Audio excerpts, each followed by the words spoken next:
하나님께서 주신 다양한 은사는 협력하여 선을 이루는 역사를 만들어간다는 사실을 기억하는 우리 모두가 되시기를 주님의 이름으로 축복합니다. 우리가 시골에 살아갈 때 지금은 전기가 개발되어 가지고 얼마나 이 주위가 환해졌습니까? 저희가 시골에 살 때 어릴 때는 이 초롱불 밑에 살 때가 있었잖아요. 그때는 이 해가 지고 나면 온 동네가 캄캄해집니다. 왜냐하면 집에 호롱불 하나 내지 두 개밖에 없기 때문에 온 동네가 캄캄해지고 온 나라가 캄캄합니다. 지금은 위성이 발전해가지고 위성에서 이렇게 찍어보니까 대한민국은 그냥 밤에도 휘황찬란한데 저 북쪽은 캄캄하게 찍혀 나오는 걸 보게 됩니다. 이렇게 온 세상이 캄캄할 때 기도하며 신앙생활하던 한 사람에 의해서 가로등의 역사가 시작됐다는 사실을 아십니까? 벤자민 프랭클린은 필라델피아 사람들에게 가로등 하나가 얼마나 도움이 되는지를 설득하려고 아름다운 이 등을 하나 사게 됩니다. 유리를 잘 닦아가지고 자기 집에서 자기 집 기름을 써서 이렇게 밖에다가 밖에 비추어 주었더니 집 앞을 지나가던 사람이 돌멩이에 걸려 넘어지고 캄캄해서 잘못 빠지기도 하던 사람들이 이제 이런 위험에서부터 자유하게 됩니다. 환해지니까 이제 너무너무 좋은 거예요. 동네 사람들이 그 모습을 보고 프랭클린 집 앞에 있는 그 따뜻한 등불을 보면서 이제 자기들도 하나씩 이 자기 집 앞에 이 가로등을 달다 보니까 가장 세계 최초로 이 필라델피아가 가로등으로부터 시작됐다. 다시 말해 도시가 환해지기 시작했다는 말입니다. 이렇게 이 한 사람이 내건 등으로 인해서 미국의 길거리의 가로등으로 환하게 되는 이 바뀌어지는 역사가 있는 것처럼 하나님은 기도하는 한 사람을 택하여 당신의 뜻을 이 땅에 나타내게 하신다는 것입니다. 우리가 잘 아는 다니엘이나 하나님이 쓰시는 사람이었는데 그는 하루에 3번씩 기도하는 자신을 제거하려고 음모를 꾸미잖아요. 그것을 알면서도 우리는 음모가 있다 그러면 혹시라도 죽을까 봐 염려해서 이제는 그만하면 되겠지. 하나님도 이 환경을 이해하시고 용서하시겠지. 그런 생각을 할 때가 참 많다는 사실입니다. 그런데 다니엘은 자기를 제거하기 위한 음모를 알면서도 하루에 3번씩 기도를 멈추지 않았습니다. 결국 불의를 향한 양보와 타협은 없다는 믿음이 나라와 민족을 구하는 사람이 될 것이고 가정도 살리고 교회도 살리고 나라에도 그 한 사람이 바로 내가 돼야 한다 그 말이죠. 우리 한 사람 한 사람은 나로부터 시작한 신실한 그리스도인인 나로부터 시작하게 될 때 우리 가정도 살고 나라도 살고 이웃도 살 뿐만 아니라 세계를 살릴 수 있다라는 그런 믿음으로 여러분이 살아가시길 바랍니다. 본문에서 하나님께서는 바울을 통해서 성령의 은사에 대해서 자세히 말씀해 주고 계십니다. 은사는 인간이 공로로 그 공로를 의존해서 생기는 것이 아니라 우리가 막 기도했기 때문에 그 공로 때문에 주는 것이 아니라 오직 하나님의 은총으로 말미암아 성도들에게 주어지는 각종 재능과 사명과 직무와 역량들 등으로 성도들이 그리스도 예수 안에서 누릴 수 있고 행할 수 있는 모든 것에 총칭되는 말을 이 은사다라고 말하고 있습니다. 그래 바울은 은사가 여러 가지나 성령은 같다고 말씀하십니다. 직분도 여러 가지, 섬기는 직분도 여러 가지지만 성령은 같으신 분이다. 주님도 같으신 분이다. 사역도 여러 가지지만 모든 것을 이루시는 하나님은 한 분이라고 분명히 말씀해 주고 있습니다. 또한 각 사람에게 성령님께서 은사를 통해서 나타내시는 모든 성도들에게 유익을 주게 하려 한다라고 말씀하십니다. 성령을 이 은사를 통해서 우리에게 유익된 것은 뭐냐면 건강한 믿음, 건전한 신앙으로 성장하기 위한 그런 이 유익을 주시기 위해서 성령의 은사를 주셨다. 은사를 사용하는 사람들이 결과적으로 하나님의 영광을 드러내야 한다라는 사실을 말해주고 있는 것입니다. 그래서 은사를 받은 사람들이 교회를 깨고 나가고 교회를 이제 나도 이런 은사가 있으니까 이 교회 내 생각대로 내 말 안 들어주니까 그냥 흩어져 나가겠다, 깨고 나가겠다, 이런 사람들에 의해서 우리나라에 엄청난 이단들이 생겼다는 사실 아십니까? 내가 이제 은사를 받았으니까 그 은사를 통해서 내가 섬기는 이 교회가 더 건전해지고 건강해져서 열심히 기도하고 그 은사를 통해서 하나님께 영광을 드러내려고 하는 자들이 아니라 내게 이제 큰 능력이 임했으니까 나도 한몫 잡아야겠다, 나도 뭔가 사람들에게 인정받고 싶다, 사람들이 야, 저 사람 대단한 능력의 사람이야, 이런 소리 듣고 싶어하는 사람들에 의해서 교회가 심각한 문제가 대두되고 있단 말이에요. 얼마나 은사 조금 받으면요, 그냥 조금만한 기적들만 일어나면 그냥 눈이 희둥거려지고 마음이 변질돼 가지고 그 미혹을 받기 시작하는, 사탄의 미혹을 받아서 막 넘어지기 시작하는. 우리 은사를 받기 사모해야 되지만 그 은사 받은 것을 어떻게 잘 지키고 그 은사를 통해서 하나님의 영광이 나타나도록 최선을 다할 때 그 은사가 축복인데, 잘못된 그 미혹을 받게 되면 이제 내가 이 교회 이 지도자의 영향력에 미치지 않아도 내 마음대로 가서 살아버릴 거야 하고 하다가 미혹을 받아서 얼마나 많은 사람들이 넘어지고 교회의 영광을 가리고 있는지 몰라요. 은사주의자들이 나가서 한국교회를 완전히 그냥 이 풍지박산을 만든 은사주의자들이 너무나 많아요. 큰 이단들일수록 강력한 은사 때문에 정통 건전한 교회들, 이단들은 안 믿는 사람들을 찾아가는 것이 아니라 믿는 자들을 찾아가서 미혹하는 거예요. 이단들의 특성이에요. 왜? 사탄의 미혹을 받았기 때문에 안 믿는 자는 죽었으니까 찾아갈 필요가 없죠.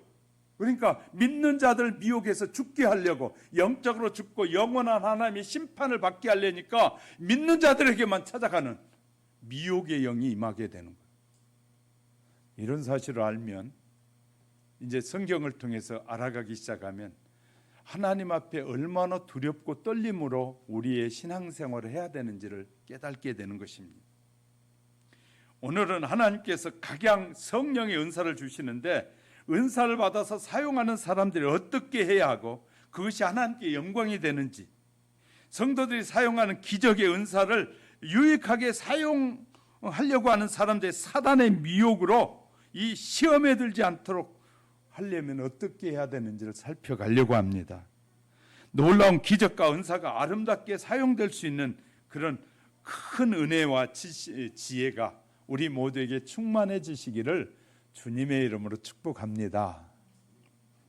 첫 번째, 기적의 은사에 몰입하면 딜레마에 빠진다, 이렇게 정했습니다. 기적에 몰입한 사람들이 딜레마에 잘 빠지는데 이런 경우가 있어요. 어느 날 나는 교회에서 뜨겁게 성령을 체험하고 왔습니다. 가슴에 갑자기 뜨거운 불이 임하는 것을 경험하게 되고, 이 세상에서 느끼지 못한 그 황홀감을, 성령이 임하니까 그 황홀감을 느꼈습니다. 그래서 시간이 지나는 것도 모르고 목이 쉬도록 찬양을 부르고, 그런데 문제는 집에 돌아온 그 다음이 문제였습니다. 모든 것이 이전과 똑같아요.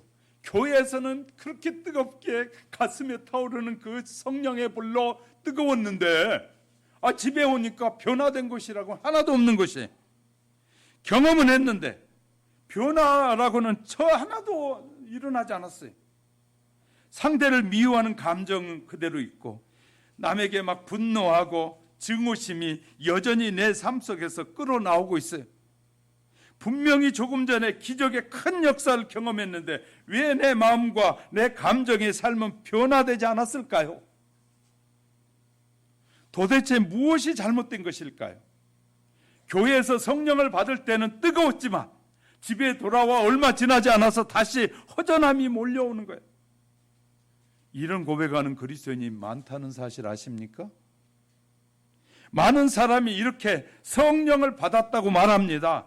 교회에 와서 손뼉을 치면서 찬송을 부르고 통성기도를 하다가 방언이 터지면 뜨거운 성령을 체험했다고 간증합니다. 그런데 조용한 시간에 양심의 깊은 곳에서부터 들려오는 또 다른 음성을 들으면서 깊은 고민에 빠지는 경우가 많다 그 말이에요. 이런 고민이죠. 내가 정말 성령을 받은 것일까? 정말 구원은 받은 것일까? 왜 교회에서는 믿음이 하늘 높이 올라가는 것 같은데 집에 돌아오면 똑같은 생활이 반복되는 것일까? 왜 아직도 가까운 사람을 용서하지 못하는 마음이 그대로 있는 것일까? 왜 아직도 경쟁과 시기가 있고 왜 아직도 이 자랑하고 과시하고 싶은 그 욕망이 일어나고 세상의 사람들에게 인정받고 싶은 마음들이 꿈틀거리는 것일까? 얼마나 많은 사람들이요, 세상 사람들이 자기를 인정해주고 세상에서 세상의 지도자들이 나를 인정해 주길 바라고 막 그런 사람들이 아직도 얼마나 많이 있는지 몰라요. 성령을 받았다고 하면서도 그런 사람들이 많아요. 왜 아직도 세속적인 일이 너무나 재미있어 보이는지, 교회에서 나를 황홀하게 했던 감정이 왜 이렇게 빨리 사라지는 것일까? 왜 구원에 대한 확신이 쉽게 흔들리고 있는 것일까? 왜 양심의 소리가 자꾸 나를 책망할까? 그러면 안 되는데, 그런데도 자꾸 좋아지는 거예요. 좋아하려고 하면 마음에서 그러면 안 되는데, 하나님의 뜻이 아닌데, 그럼에도 불구하고 자꾸 좋아지는 거예요. 이거 한 잔만 뭐 주님이 눈 감아 주시면 좋겠다. 이거 하면 잘하면 내가 돈을 벌 수도 있고, 이거 잘하면 사람들이 나를 야, 저 예수 믿는데 정말 좋은 예수쟁이다 같다라고 말하고 싶을 텐데 하는, 사람들이 나를 좋은 예수쟁이라고 말해주는 그 소리를 듣고 싶어하는 마음, 이거 사람들에게 인정받고 싶은 마음이에요. 남편에게 인정받고 아내에게 인정받고 다른 사람들이 내가 그러면 정말 좋은 신자네, 저분은 직분에 맞는 멋진 사네, 이렇게 인정받고 싶어하는 마음들이 아직도 막 솟아난다 그 말이에요. 그런데 양심에서는 그것이 아니에요. 정말 나는 성령은 받은 것일까? 성령을 찾아다니는 사람들에게 왜 이런 질문이 생길까요?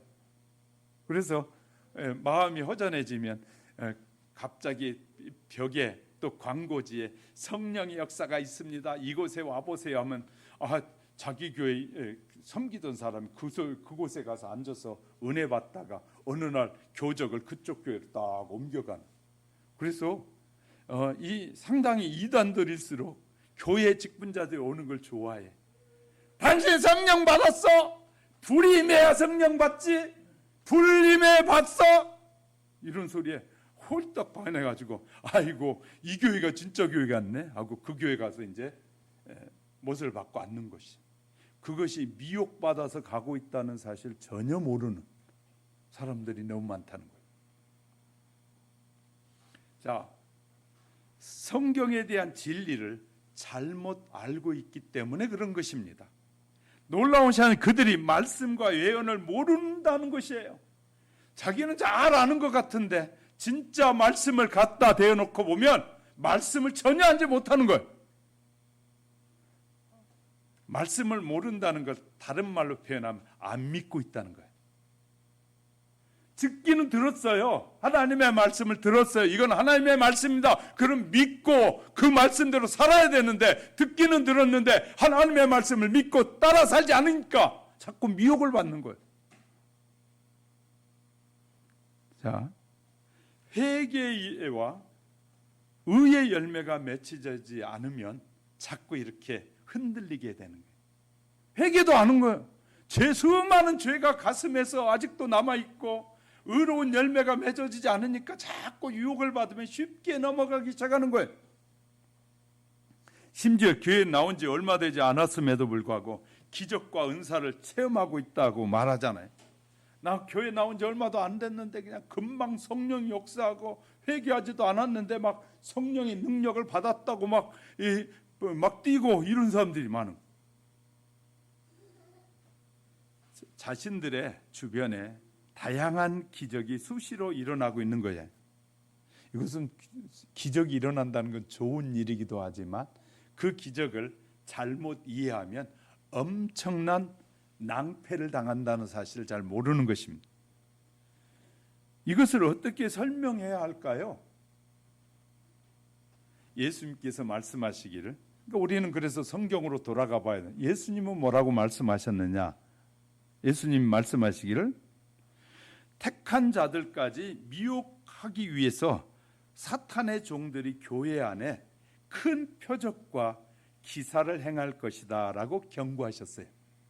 마태복음 24장 24절에 거짓 그리스도인들과 거짓 선지자들이 일어나 큰 표적과 기사를 보여 할 수만 있으면 택하신 자들도 미혹하리라. 벌써 나와 있어요. 성경에 다 기록되어 있는 것이. 얼마나 놀랍습니까?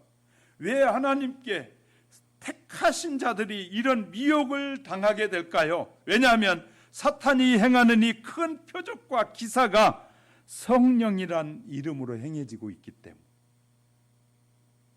그 사람들이 하면서 난 사탄이니까 사탄의 영을 받아라 그런 사람 없거든요. 성령이 임하셨다 이렇게 말하거든요.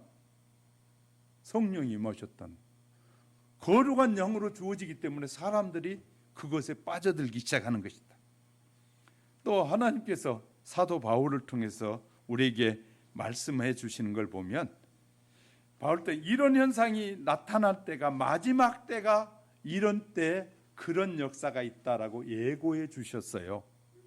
데살로니가 후서 2장 9절 10절에서 이 악한 자의 나타남, 악한 사탄이 나타나면 사탄의 활동을 따라 모든 능력과 표적과 거짓 기적과 이 불의의 모든 속함으로 멸망하는 자들에게 임하리니 이는 그들이 진리의 사랑을 받지 아니하여 구원함을 받지 못함이라. 다시 말해 자꾸 흔들리는 사람은 아직 확실한 구원 속에 들어간 자들이 아니라 그 말이에요.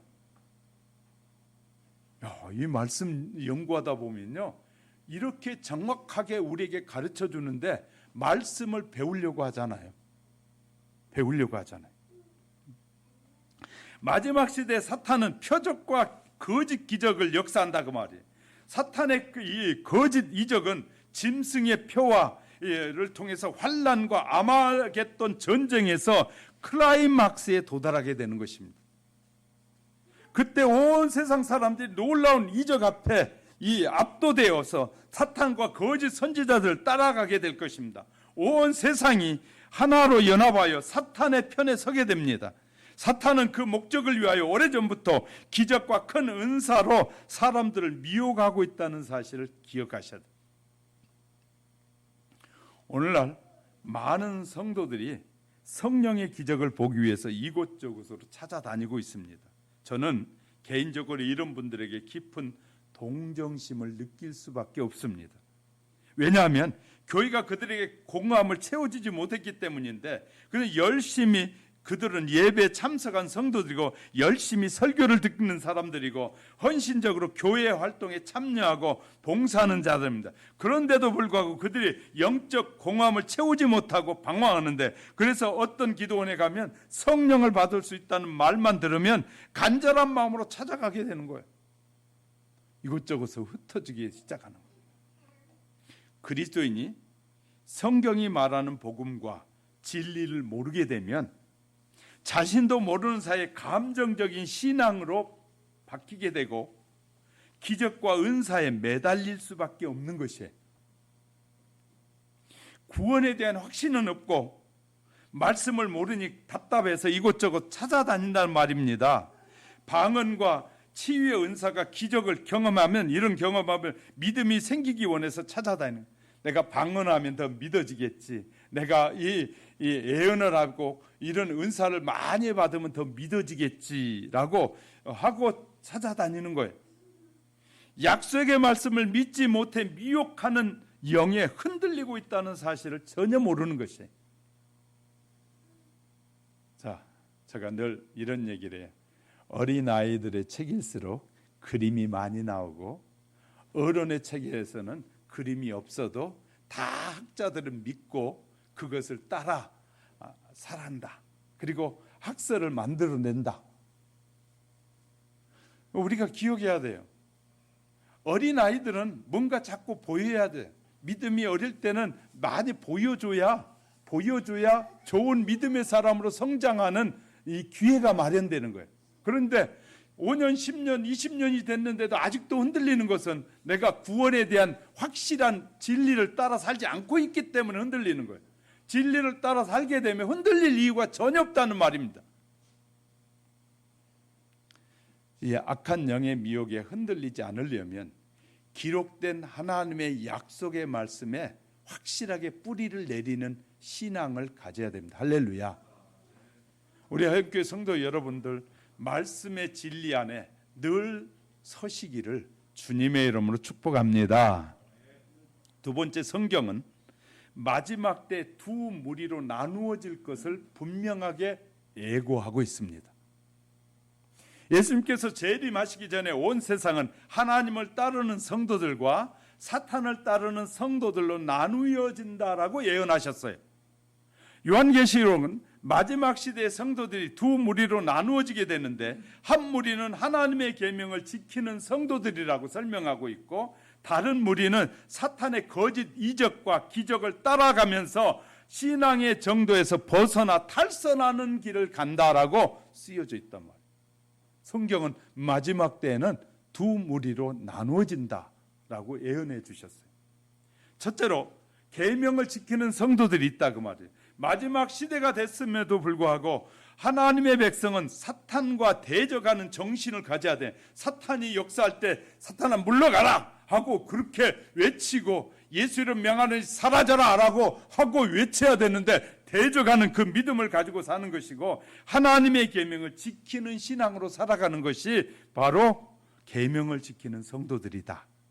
그래서 계시록 12장 17절에 보니까 영이 여자에게 분노하여 돌아가서 그 여자의 남은 자손, 곧 하나님의 계명을 지키고 예수의 증거를 가진 자들과 더불어 싸우려고 바다 모래 위에 서 있더라.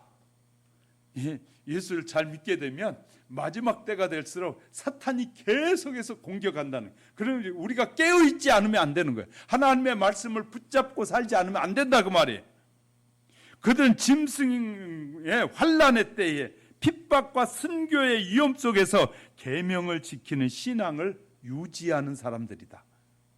또 계시록 14장 11절 12절에 보면 짐승과 그의 우상에게 경배하고 그의 이름표를 받은 자는 누구든지 밤낮 쉼을 얻지 못하리라 하더라. 성도들의 인내가 여기 있나니 그들은 하나님의 계명과 예수에 대한 믿음을 지키는 자니라. 마지막 때 막 수많은 환란이 있음에도 불구하고 성도들은 인내하면서 뭐 한다는 거예요? 예수 이름 붙잡고 끝까지 견디는 자들이 바로 계명을 지키는 성도들이다 라고 요한계시록에서 말해주고 있어요. 요한계시록 마지막 장에 구원받고 하나님의 나라에 들어가는 성도들을 묘사했는데, 그들은 계명을 지킨다라는 사실을 말하면서 요한계시록 22장 14절에 자기 두루마기를 빠는 자들은 복이 있으리니 이는 그들이 생명나무에 나가며 문들을 통하여 성에 들어갈 권세를 받으려 함이로다. 요한계시록 마지막 시대 짐승 우상에게 경배하지 않고 그의 표를 받지 않는 성도들을 지목하여 그들은 하나님의 계명을 지키는 사람들이다 라고 말하고 있다 그 말이에요. 또한 구원받아서 하늘나라에 들어가는 성도들을 말할 그때도 하나님의 계명을 지키는 자들이다. 하나님의 나라에 들어가는 사람은 하나님의 계명을 끝까지 지키는 자들이 들어가는 것이다. 이렇게 명확하게 설명해 주고 있어요.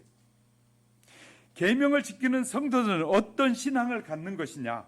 이 질문에 예수님의 말씀에 대답을 찾아보면 마태복음 25장 31절부터 33절에서 인자가 자기 영광으로 모든 천사와 함께 올 때에 자기 영광의 보좌에 앉으리니 모든 민족을 그 앞에 모으고 각각 구분하기를 목자가 양과 염소를 구분하는 것 같이 하여 양은 그 오른편에 염소는 왼편에 두리라. 이 말씀은 예수님께서 재림하실 때 모든 민족을 양과 염소로 나누는 장면을 우리에게 보여주고 있어요.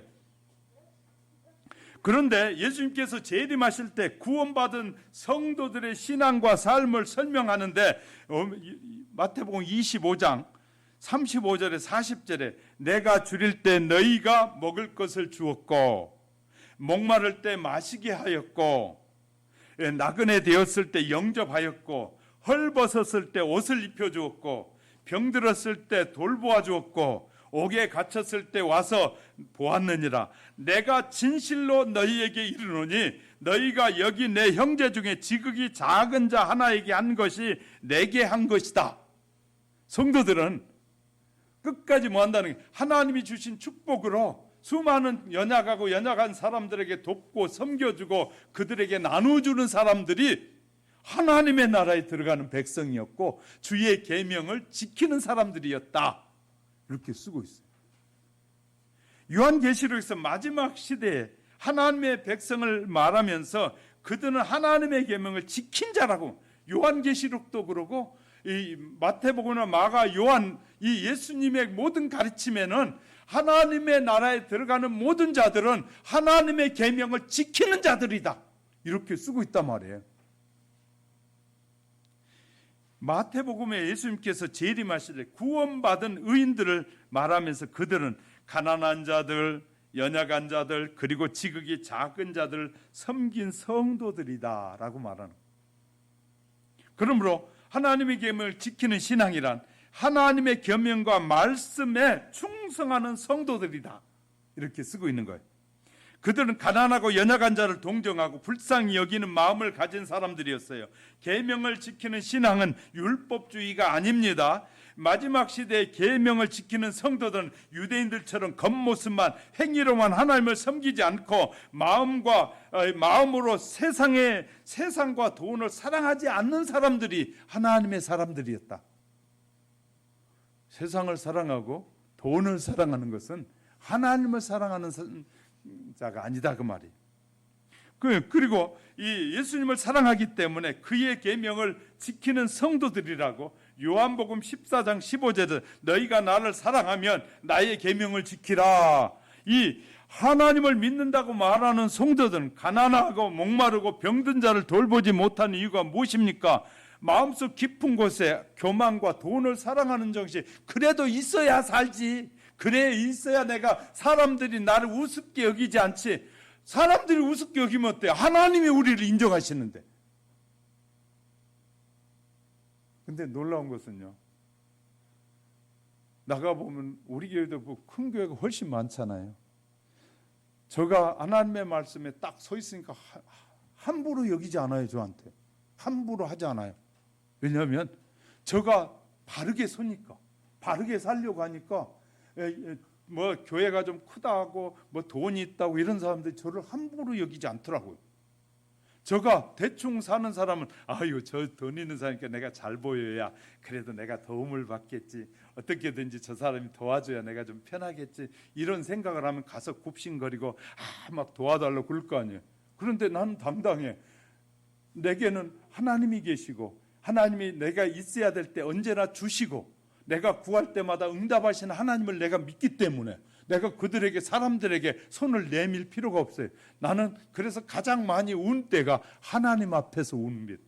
하나님 앞에서 눈물 흘리며 울고 필요하다고 부르짖으면 하나님이 어떤 방법을 통해서 채우시는 하나님이에요. 사람들 앞에 울면 불쌍하다가 아이고 이거나 먹고 그냥 가, 아이고 그렇게 지질머리 그렇게 사냐, 그렇고 우습게 여겨요.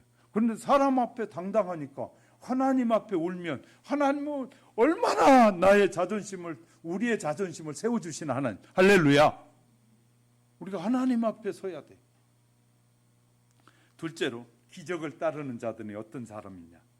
마지막 시대에 사탄에게 미혹을 당한 사람들은 놀라운 기적을 따라가게 되는데 계시록은 짐승의 환난의 때 온 세상이 미혹을 당할 것이라고 경고하고 있습니다. 거짓 이적에 미혹당한 사람들은 짐승과 환난 때에 계명을 지키는 자들을 핍박하고 죽이게 될 것이다. 마지막 때가 되면 하나님의 말씀을 지키지 않는 자들이 막 지키는 우리를 핍박한다는 거예요. 핍박하게 된다는 거예요. 그래서 요한계시록 13장 13절 15절 큰 이적을 행하되 심지어 사람들 앞에서 불이 하늘로부터 땅에 내려오게 하고 짐승 앞에서 받은 바 이적을 행함으로 땅에 거하는 자들을 미혹하고 그가 권세를 받아가지고 그 성도들이 권세를 받아 그 짐승의 우상을 생기를 주어서 그 짐승의 우상에게 말하게 하고 그 짐승의 우상을 경배하지 아니하는 자들이 매체되니 다 죽이려고 한다. 이것이 이 우상을 따라 살아가는 자들, 다시 말해 이 미혹당한 사람들이 하는 일이다 그 말. 거짓 이적으로 온 세상을 미혹하는 사탄의 전략은 큰 전쟁까지 이어지게 되는데 계시록 16장 13절부터 16절 또 내가 보매 개구리 같은 새 더러운 영이 용의 입과 짐승의 입과 거짓 선지자의 입에서 나오니 개구리 같은 더러운 영이 거짓 선지자의 입에서부터 쏟아져 나온다는 거예요. 그들은 귀신의 영이라 이적을 행하여 온 천하의 왕들에게 가서 하나님 곧 전능하신 이의 큰 날에 있을 전쟁을 위하여 그들을 모으더라. 이 새 영이 히브리어로 아마겟돈이라는 곳으로 왕들을 모으더라. 큰 전쟁을 일으키려고 거짓 영들이 사람들을 속여가지고 모으기 시작한다. 사람들이 왜 사탄의 거짓 이적에 미혹되느냐? 바울은 이렇게 설명합니다. 데살로니가 후서 2장 10절 이는 그들이 진리의 사랑을 받지 아니하여 구원함을 받지 못함이라. 다시 말해 진리가 그 진리의 사랑을 깨달아야 되는데 진리의 사랑을 깨닫지 못하니까 구원함에 대한 아직도 흔들리니까 자꾸 따라다닌다 그 말이에요. 진리를 모르는 참된 거듭남과 모르고 참된 거듭남과 구원을 경험하지 못했기 때문에 미혹당하게 된다는 거예요. 하나님을 느끼고 경험하기를 원하지만 진리에 순종하지 않고 진리를 따르고 변화되지 못했기 때문에 미혹을 당하는 것이다 그 말. 그러니까 진리를 믿고 따르지 않으면 미혹을 받을 수밖에 없어요. 마지막 시대에 사탄은 기적과 이적을 내세워 사람들을 미혹함으로 하나님께서는 진리와 계명을 통해서 당신의 백성을 모으고 계신다는 사실을 잊지 마셔야 돼. 하나님은 진리를 통해서 우리를 깨우치고 가르쳐서 우리를 알게 하셔서 그 진리 안에 거하는 자로 만드시는 분이시다. 할렐루야. 진리라는 것.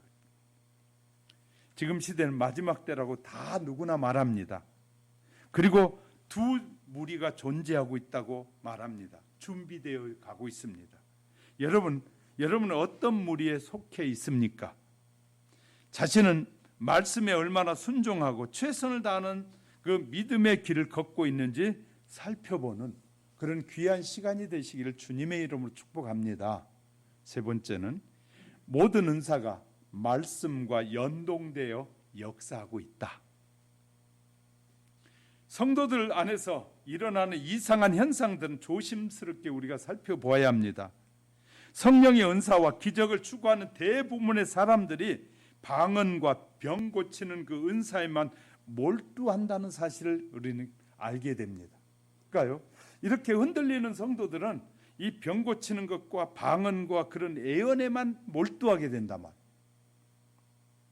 어떤 교회는 방언하는 사람이 교회에 많고요, 어떤 교회는 이 교회는 병 고치는 은사를 받은 사람들이 많다고 주장하는 사람들이 있어요.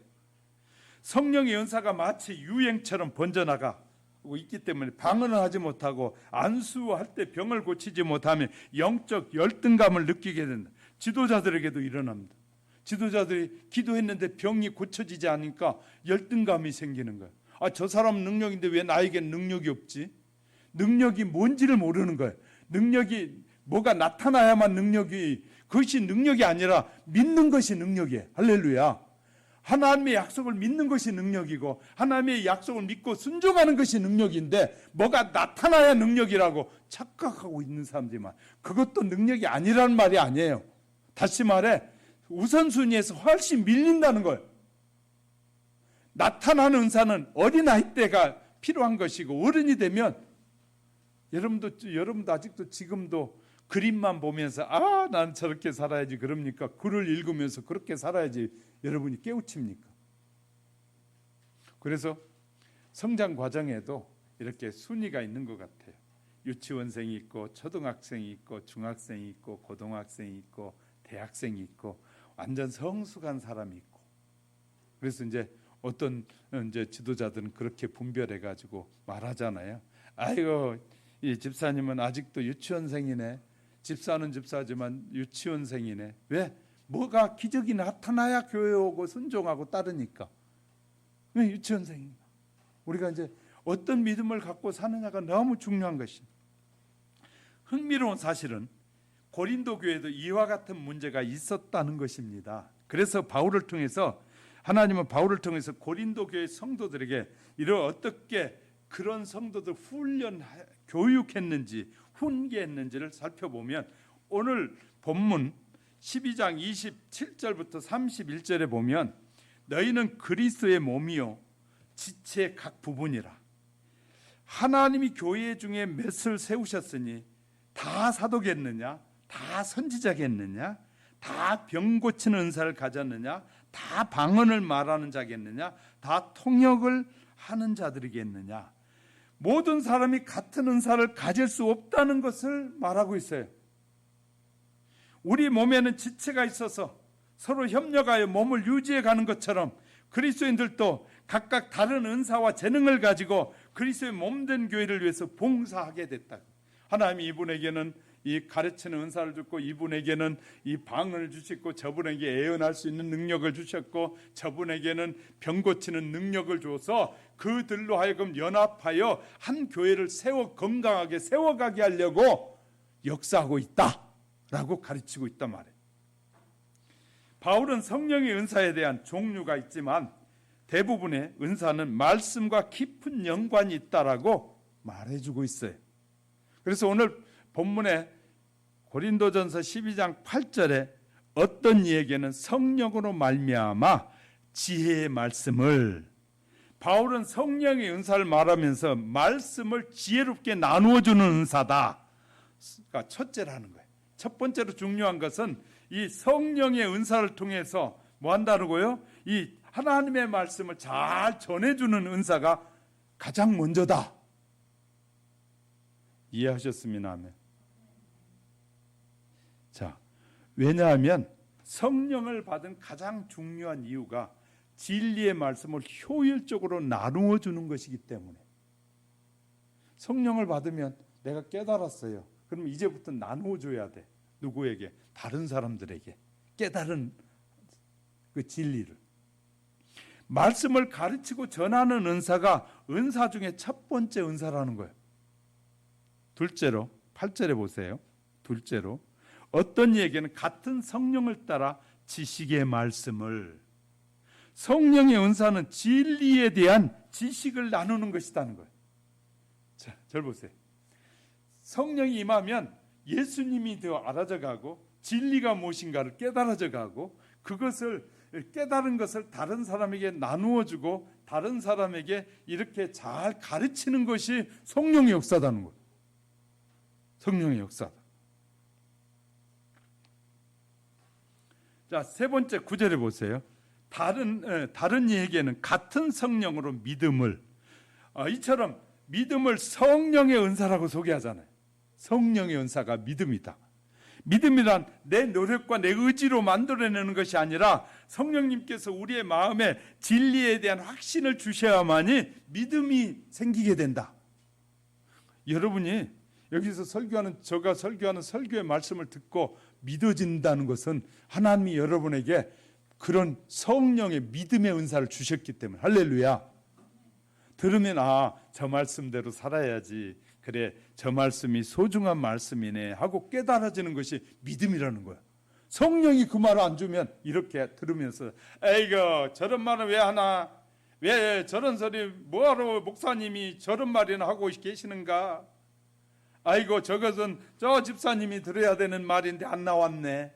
아이고 저 말씀은 저 사람이 들어야 되는데 안 나왔네. 나에게는 해당이 안 되네. 이렇게 판단하는 사람들, 이게 심각한 문제예요. 믿음으로 들어야 되는데 믿음은 진리를 더 깊이 깨닫게 하고 그 진리를 깨달아진 믿음을 들려주는 그 약속의 말씀을 믿는 것이 믿음인데 우리가 이렇게 산다고 하네. 성령님께서 우리의 마음에 진리에 대해 확신을 주셔야만이 믿음을 가질 수 있어요. 그러므로 믿음의 은사를 받은 성도들은 성경 말씀과 조화를 이루게 되는 거예요. 그래서 하나님의 말씀대로 살려고 자꾸 하게 되는 거예요. 그 다음에요, 넷째, 다섯째 9절 10절에서 어떤 얘기는 한 성령으로 병 고치는 은사를, 어떤 얘기는 성령의 능력 행함을, 능력의 은사가 언급돼요. 그런데 오늘날 은사를 추구하는 많은 사람이 능력을 행하는 은사에만 몰두하고 있으니 참 이상한 일 아니겠어요? 깨달은 말씀을 나눠주고 다른 사람을 잘 가르쳐서 진리 가운데 거하게 해줘야 되는데 능력만 받고 싶어하는 거예요. 10절에 어떤 얘기는 애언함을, 애언하는 은사는 사사로운 일을 애언하는 것이 아니다 그 말이에요. 사사로운 애언은 잼정이들이 하고 사사로운 애언은 무당들이 하는 일이에요. 성경의 애언이란, 성경에 말하는 애언과 은사는 교회의 미래에 대해서 말하고 사탄이 이렇게 역사하니까 우리가 바로 서야 된다, 깨달은 은사가 바로 이 애언이에요.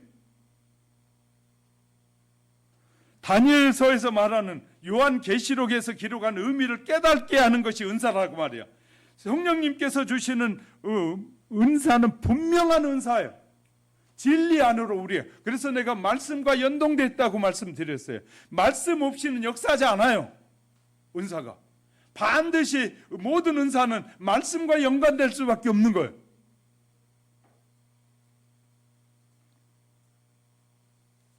(10절에) 어떤 얘기, 영들 분별함을, 진리 영을 분별하고 구별하고, 어떻게 구별해야 할까요? 하나님의 말씀으로 구별해야 돼요. 하나님의 말씀이 없는데, 하나님의 깨달음이 없이 어떻게 분별이 돼요? 깨달을 때 분별되어지는 거예요. 할렐루야. 하나님의 말씀을 듣고 배워서 또 믿음을 통해서 갖고 있으니까 저런 것은 마귀의 역사구나, 저가 하나님의 말씀이 말하는 약속이구나, 이것이 구별되어진다 그 말이에요. 그 구별되어지지 않는 사람들에게 막 억지로 성령 주세요, 성령으로 역사, 성령 충만, 그러니까 성령이 임하는데 거짓 영의 성령이 임하는 거예요. 그러니까 이제부터는 성령이 임하니까 이제 말씀도 필요 없어. 말씀에 순종하고 말씀에 가르치는 자에게 순종하기보다는 내 능력이 최고예요. 이건 미혹의 영을 받은 사람들의 삶에서 나타난다 그 말. 영을 분별한 은사도 진리의 말씀과 연결된 은사입니다. 말씀과 예언에 대한 정확한 지식이 없으면 결코 영을 분별할 수 없다는 것입니다. 10절에서 다른 얘기는 각종 방언 말함을, 어떤 얘기는 방언을 통역함을 주시나니, 사도 바울은 방언의 은사를 가장 마지막에 언급하고 있어요. 방언과 예언, 이 병 고치는 것이 앞서는 것이 아니라고 말이에요. 성경에선 중요한 것이 앞에 기록됩니다. 뭐가 중요한지를 우리에게 가르쳐주고 있단 말이에요. 그런데 아무것도 별것도 아닌 그 능력이 말씀의 은사와 이 지혜의 은사보다 더 앞서가지고 그거 가지고 온통 말씀과 지혜를 막 그 능력으로 막 판단해 버리려고 하는, 하나님의 말씀의 능력이 우리 안에서 판단되어져야 영적인 것도 분별하게 되는데, 이 영적 능력만 있으니까, 영적 능력이 임하니까 막 보이기는 보여요. 그러니까 막 니도 틀렸고 너도 틀렸고 막 자기 마음대로 판단해 버리는 거예요. 거짓의 영에 속는 것이. 지금까지 살펴본 것처럼 성경이 말하는 성령의 은사는 진리의 말씀과 깊이 연동되어 있다는 사실을 기억하셔야 됩니다. 오늘날 기적과 은사를 추구하는 사람들은 방언과 치유 은사에만 몰입되어 있는 경우가 많습니다. 하나님께서 바울을 통해서 우리에게 말씀해 주신 뜻깊은 이 말씀을 살펴보아야 하는데, 바울은 로마서에 있는 성도들이 권면하기를 로마서 12장 3절에 내게 주신 은혜로 말미암아 너희 각 사람에게 말하노니 마땅히 생각할 그 이상의 생각을 품지 말고 오직 하나님께서 각 사람에게 나누어 주신 믿음의 분량대로 지혜롭게 생각해라. 이 말씀은 영적인 분수를 지키라 그 말이죠. 그래서 하나님께서는 이 지도자를 세워서 우리가 잘못된 영에 빠지지 않게 하려고 지도자를 세워서 말씀을 지도자에게 깨닫게 해서 증거하게 하는 거예요. 이해가 되셨어요? 믿음으로 살아가는 신앙에 욕심이 들어오기 시작합니다. 좁은 길을 걸어가지 않기를 원하고 진리가 무엇인지 자세히 알려고 노력하지도 않고 양심을 통해서 말씀하신 성령의 음성에 순종하지 않으면서 하늘의 능력과 기적과 같은 은사만을 추구하는 것은 매우 이기적인 신앙인 것이, 이기적인 신앙은 반드시 탈선할 수밖에 없는 것이, 우리가 은사에 대해서 하나님께서 바울을 통해서 주신 충고를 받아들인다면 오늘 기독교 안에 있는 다양한 성령의 역사에 문제가 쉽게 해결될 것입니다. 그러니까 성경대로 돌아오면 다 해결돼. 한국교회 영적인 심각한 문제들이 이 말씀으로 들어오면 다 정리돼요. 그런데 말씀을 안 들어와. 말씀을 자기가 원하는 대로 이 말씀을 활용해서 써먹으려고 하고 그것을 통해서 자기 유익을 얻으려고 하고 그런 것이지, 내가 말씀 앞에 와서 그 말씀을 듣고 그 말씀을 따라 순종하고 말씀이 죽으라면 죽겠다고 하는 사람이 아니라 말씀이 내가 필요할 때 꺼집어 내가지고 사용하고 그걸 통해서 사람들을 이 영혼을 미혹하려고 쓰는다 그 말이에요. 그게 사탄의 영의 역사예요. 그래서 저는 이 말씀을 늘 보면서 하나님 앞에 감사할 수밖에 없는 것이, 그런 것에 휘둘리지 않고 말씀을 보고 깨닫게 하시는 은혜가 얼마나 감사한지 몰라요. 저에게는 그런 은혜를 주셨어요, 하나님께서.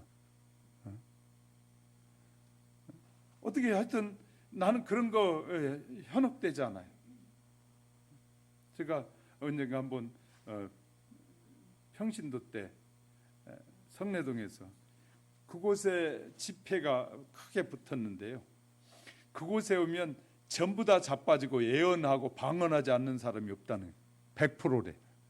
그래가지고 이제 저도 하도 막 그 소문이 나서 막 사람들이 몰려가기 저도 가봤어요. 막 기도하다가 안수만 하면 여기 쓰러지고 저기 쓰러지고 다 쓰러져. 그래서 눈을 살짝 뜨고 보니까 나만 혼자 남았어. 그러니까 이분이 와서 나한테 계속 머리에다 막 안수를 하는 거예요. 그냥 내가 쓰러져 보려고 해도 안 쓰러지는데 나중에 미안해서 쓰러졌어요. 그랬더니 그분이 기분 좋아 가더라고요. 저도 체험을 많이 해봐가지고 다 쓰러진 나만 안 쓰러지니까 이분이 땀이 나고 막 그래가지고 막 난리가 난 거예요. 그래서 어쩔 수 없더라고요. 그래서 살며시 들어놓아가지고 눈을 살짝 뜨고 봤죠. 이분은 다 쓰러지는 것이 자기의 능력이라고 생각하는 거예요. 우리가요 참 재밌는 일들이 많아요. 그러니까 정말 마지막 때는 좋은 성도들을 지도자는 만나야 되고 또 성도들은 좋은 지도자를 만나야 된다는 말씀이 저는 실감나요. 사랑하는 성도 여러분, 사탄이 성도들을 미혹하지 못하도록 저와 여러분이 진리 가운데 서 있기를 주님의 이름으로 축복합니다. 진리의 말씀을 붙잡고 살려고 해야 돼. 기적이 안 보이고 아무것도 안 보여도 우리는 주의 약속의 말씀을 붙잡고 살려고 하면 세월이 지나면서 뭘로 나타나느냐면 열매로 맺혀지게 됩니다. 할렐루야. 열매로 알게 되는 거예요. 이제 말씀을 정리하려고 합니다. 성령의 은사에 대한 잘못된 이해로 신앙생활하는 성도들은 사탄이 미혹하고 있다는 사실을 아셔야 되고요. 신앙이란 하나님께서 주신 약속을 믿고 주어진 환경에 인내하고 영적인 싸움을 이기기를 힘쓰고 쉽고 편안하게 누리고 싶어하는 성도들이 되어서는 안 된다는 걸 기억하셔야 됩니다. 옛날에는 참 어려웠지만 이제는 다 편안하게만 사는 것이 축복이다. 그런 생각하지 마세요. 저는 이렇게 생각해야 돼요. 옛날이나 지금이나 모든 일에서 내가 하나님 안에, 예수 안에 있는 것이 가장 큰 축복이다. 이때는 좀 크게 와면하셔야 돼요. 내가 예수를 믿고 아직도 내가 건강하고 내가 일할 수 있어 일하고 내가 하나님 앞에 헌신할 수 있어 헌신하고 내가 정성을 다하고 마음을 다해서 하나님을 섬기는 것, 그 예수 안에 있는 것이 나에게 가장 복 있는 인생이다. 이렇게 여러분이 마음을 확실하게 먹으면 여러 가지 유혹에서 자유로워져요. 할렐루야. 그런 믿음이 여러분 안에 있기를 주님의 이름으로 축복합니다. 믿음이란 결과로 이어져서 열매를 통해서 하나님께 나타나게 될 것인데, 하루하루 하나님을 신뢰하고 이웃에게 자비를 베푸는 지혜로운 관계를 통해서 하나님 앞에 영광이요 이웃들에게는 평화를 전하는 믿음의 사람들로 늘 세워져 가시기를 주님의 이름으로 축복합니다. 축복합니다. 기도하겠습니다.